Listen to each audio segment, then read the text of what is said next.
Hello everyone, स्वागत है आपके अपने यूट्यूब चैनल स्टडी 4.0। दोस्तों आपका स्वागत है। दोस्तों आज हम सीखेंगे कि वास्तविक संख्याओं के लिए घातांक नियम, जो 4 नियम मैं बता रहा हूँ वो वेरी वेरी मोस्ट है। ठीक है दोस्तों, तो इनको आप अच्छी तरह से समझ लीजिए ताकि आपको आगे आने किसी भी घातांक कड़ी वाले सवाल में आपको कभी प्रॉब्लम नहीं आएगी। तो चलिए दोस्तों शुरू करते हैं। सबसे पहले आता नियम हमारा कि जब ए पे घात एम, जो पॉइंट का, देखो पॉइंट का मतलब होता है यहाँ पर इंटू। ठीक है दोस्तों, पॉइंट का मतलब होता है इंटू।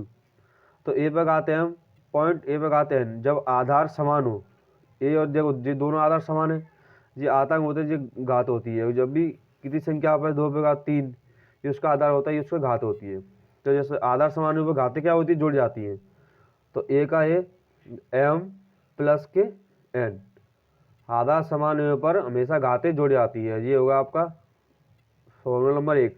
अब चलते फॉर्मूला नंबर 2 पर। आधार देखो घात के ऊपर घात हो, जैसे ए पे घात एन घात एम एन, ए पे घात एम है, ये कोष्टक लगा, कोष्टक घात एन है। तो ऐसी घातों क्या होता है, घातों पर जब घात होते हैं उनका क्या होता है, गुणा हो जाता है, एम इंटू एन। ये बस फॉर्मूला नंबर 2, घातक का नियम नंबर 2। अब नंबर चलते घातक नियम 3 क्या होता है, देखो ए पे घात एम बट्टे, ये बट्टे का चिन्ह होता है, ए पे घात एन। तो ऐसी संख्या क्या होता है, आधार समान है। देखो ए पे घात एम ए पे घात एन, तो आधार समान है, क्या होता है, घातें हमेशा जुड़ जाती हैं, नहीं घट जाती, सॉरी घट जाती हैं।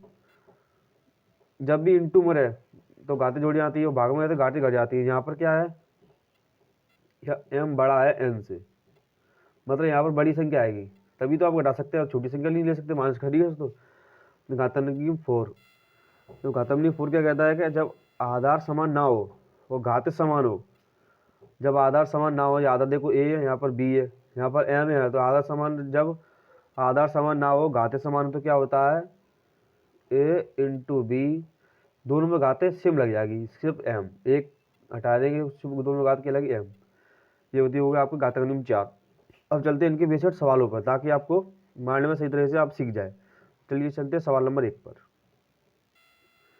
तो चलिए तो हम सवाल नंबर 1 पर देखो, यहाँ पर देखो 3, यहाँ पर पॉइंट का चिन्ह तो इंटू का चिन्ह लगाया, तो 3 इंटू 3। जब देखो आधार समान है और घात इनकी क्या अलग अलग है, तो क्या करेंगे, आधार समान है, बताया था कि घातांक के हमेशा जुड़ जाती है। 4 और 2 6, कितना होगा आधा को 3 का 6। इस प्रकार आप इसका होगा आंसर। अब चलते हैं सवाल नंबर 2 पर।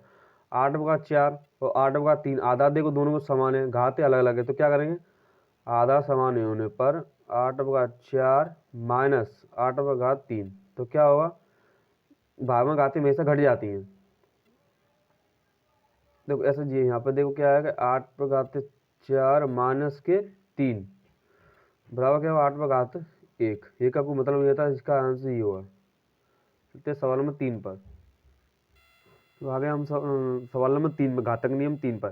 देखो इसको उदाहरण से बेसिक कैसे समझेंगे। देखो 4 पे घात 2 है, कोष्टक कोष्टक में घात कितना है 3।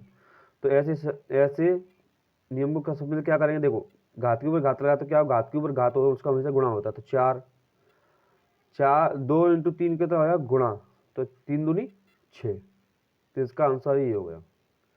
जब भी आधार सेम हो लेकिन घात के ऊपर घात हो, तो उन घातों क्या होता है, गुणा। इसका होता है ऐसे, देखो मान लो क्या होता है, सिंपल वो पॉइंट यही है कि जब भी घातों पर घात लगी हो, जैसे ए पे घात एम पे घात एन पे घात टी, तो ऐसी घातों क्या होता है, गुणा हो जाता है। तो इसमें क्या हुआ, एक M into N into T, जब भी घाते के ऊपर घात हो उनका क्या हो जाता है, गुणा। तो चलते हैं समीकरण 4 पर, नियम नंबर 4। तो आगे नियम नंबर 4, नियम नंबर 4 क्या कहते हैं, देखो जब आधार अलग अलग हो, 3 आधार अलग है 6 अलग है। सबसे पहले देखो जैसे मान लो 3/5 है, तो ये इसकी क्या है, घात, 3 क्या है उसका आधार।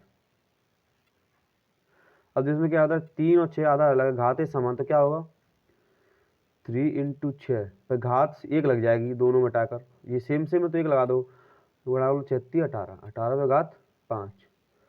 तो इस प्रकार आप घातक का नियम सीख सकते हैं बिल्कुल जीरो लेवल से। ठीक है दोस्तों, आई होप आप सभी वीडियो पसंद आई, वीडियो पसंद लाइक कीजिए, चैनल को सब्सक्राइब कीजिए। इस प्रकार आप आगे सारे उदाहरणों को आप आराम से कर सकते हैं। चलिए धन्यवाद।